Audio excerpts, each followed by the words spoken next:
we have all seen, right? I mean, last 18 odd months, or rather, I should say, starting from November of 2022, when GPT came, Yeah. to now, it has been an absolute bonkers ride, right? Crazy. For everyone, the new people who saw, the people who were already there did not believe. Yeah. Researchers are struggling with the fact that there are 1,000 papers getting published Mhm. daily. Yeah. How do I even keep track of something? Forget Yeah. about being able to do, right? Uh, Among all of this, right? What excites you the most, and what worries you the most?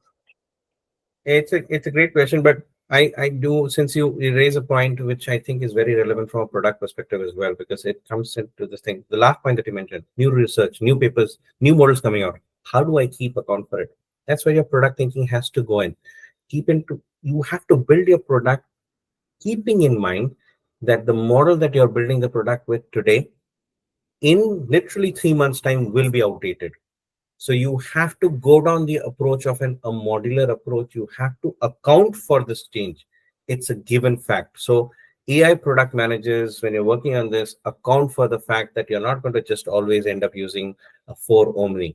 I mean, for us, basically, literally in the past 3 months, we've kind of swapped. We've done 3 model jumps because there is basically, a newer model that comes out. So account for that fact when you're designing the product. But in terms of the question that you raised, I mean, yeah, I mean, think of it. Has it just been 18 months that the world has changed? But so much has changed in the 18 months. But what I'm excited about is, I think, a couple of things, and then I'll talk about the things which, not worried, but I think which are challenges as well.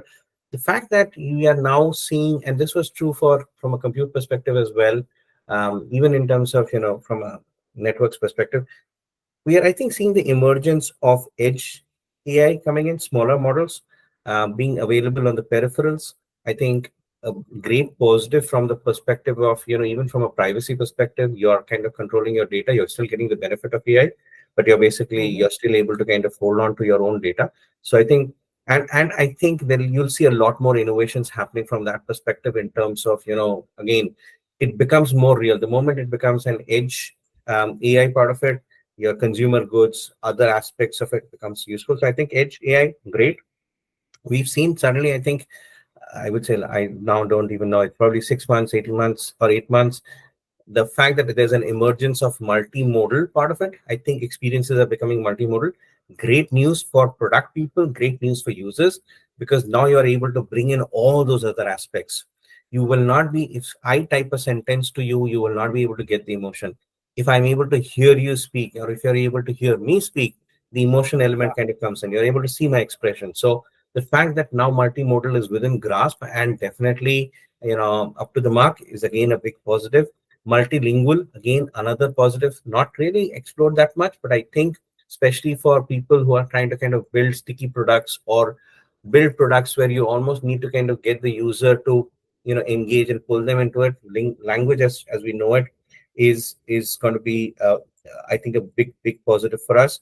The fact that costs have dropped, again, from a practical perspective, is a huge positive. So a number of things that I'm excited about in the last, I would say, 3 6 months that have happened. Obviously, the world has changed, but this is what excites me. What worries me a little bit, a number of factors.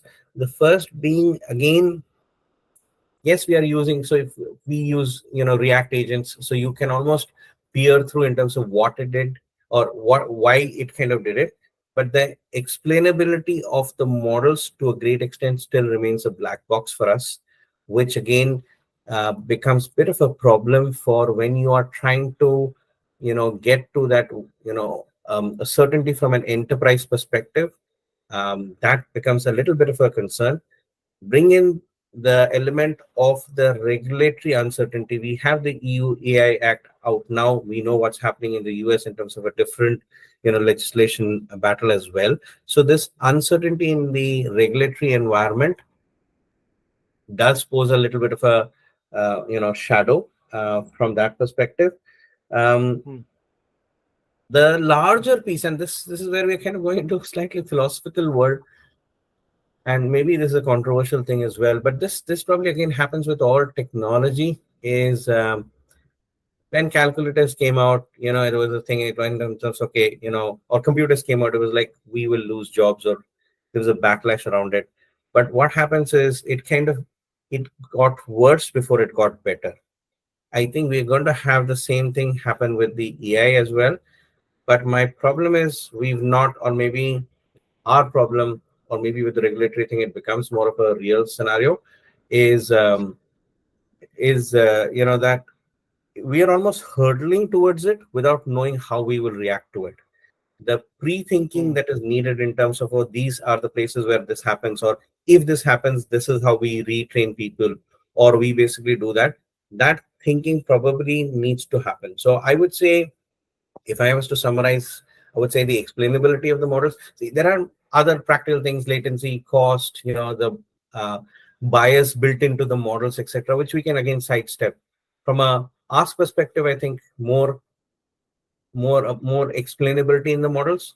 From a wider perspective, in terms of ecosystem perspective, the regulatory uncertainty or not entirely understood regulations is a bit of a concern from a product person's perspective. And then there is obviously the larger piece in terms of, should we do this, and if we are doing this and we know that this will happen, Mm. how are we going to react to it, which I think is a Very wider interesting.